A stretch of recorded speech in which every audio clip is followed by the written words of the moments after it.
নমস্কাৰ বন্ধু বান্ধৱীসকল স্বাগতম জনাইছো অল মেডিটিভছ ইউটিউব চেনেললৈ। বন্ধু বান্ধৱীসকল আজিৰ এই ভিডিঅ'টোত মই সিলভাৰ এক্স জেলৰ বিষয়ে আলোচনা কৰিম।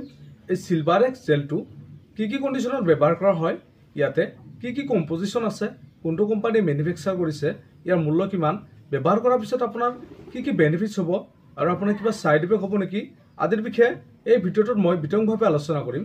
আপোনালোকে ভিডিঅ'টো স্কিপ নকৰাকৈ আৰম্ভণিৰ পৰা শেষলৈকে চাব। বন্ধুসকল ভিডিঅ'টো আৰম্ভ কৰাৰ আগতে এটা অনুৰোধ জনাওঁ, যদি আপুনি আমাৰ এই ভিডিঅ'টো প্ৰথমবাৰৰ বাবে চাই আছে আপোনালোকে প্লিজ চেনেলটো ছাবস্ক্ৰাইব কৰি দিব আৰু কাষত থকা বেল আইকনটো প্ৰেছ কৰি দিব। বন্ধুসকল এই সিলভাৰ এক্স জেলটো মেনুফেকচাৰ কৰিছে ভিছো বায়োটেক প্ৰাইভেট লিমিটেডে। ইয়াতে 20 গ্ৰামৰ পেক আছে যাৰ মূল্য হ'ল 196 টকা। আপোনালোকে যিকোনো মেডিকেল ষ্টৰত পাই যাব।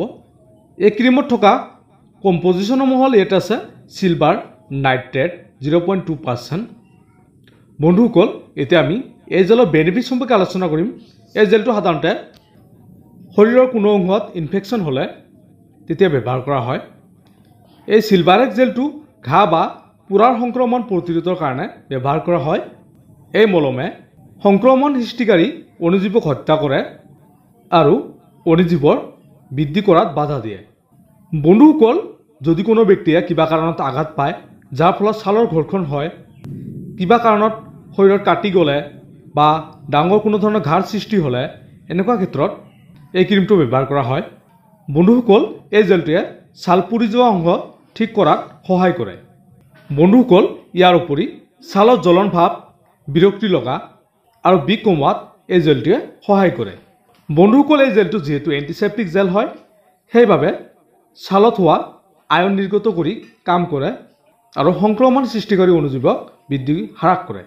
বন্ধুসকল এতিয়া আমি এই সিলভাৰ এক্স জেলৰ ব্যৱহাৰ সম্পৰ্কে জনাম। এই জেলটো কেনেদৰে ব্যৱহাৰ কৰিব লাগে। এই জেলটো সাধাৰণতে বাহ্যিক ব্যৱহাৰৰ বাবে আপোনাৰ ডক্টৰে দিয়া সঠিক মাত্ৰা আৰু একে সময়তে ব্যৱহাৰ কৰিব। এই মলমটো প্ৰয়োগ কৰাৰ আগতে আপোনালোকে আক্ৰান্ত স্থানটো ভালদৰে পৰিষ্কাৰ কৰি ল'ব।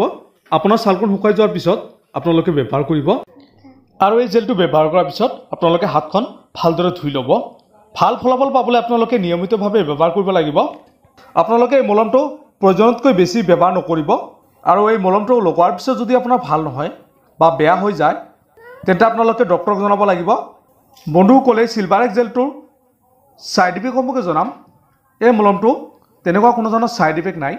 বন্ধুসকল এই ঔষধটো চকুৰ সংস্পৰ্শৰ পৰা আপোনালোকে বিৰত থাকিব যাতে চকুত লাগি নাযায়। যদি কিবা কাৰণত আপোনাৰ চকুত লাগি যায় তেন্তে আপোনালোকে প্ৰচুৰ পৰিমাণে পানীৰে চকুটো তৎক্ষণাত ধুই ল'ব। যদি কোনো এলাৰ্জি লক্ষণে দেখা দিয়ে তেন্তে আপোনালোকে এই মলমটো ব্যৱহাৰ নকৰিব। গৰ্ভৱতী আৰু শিশুক স্তনপান কৰা মহিলাই আপোনালোকে ব্যৱহাৰ কৰাৰ আগতে পৰামৰ্শ লৈ ল'ব। তো বন্ধু বান্ধৱীসকল আজিৰ এই বিশেষ ভিডিঅ'টো ইমান আছিল।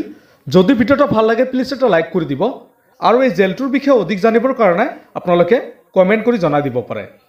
ধন্যবাদ।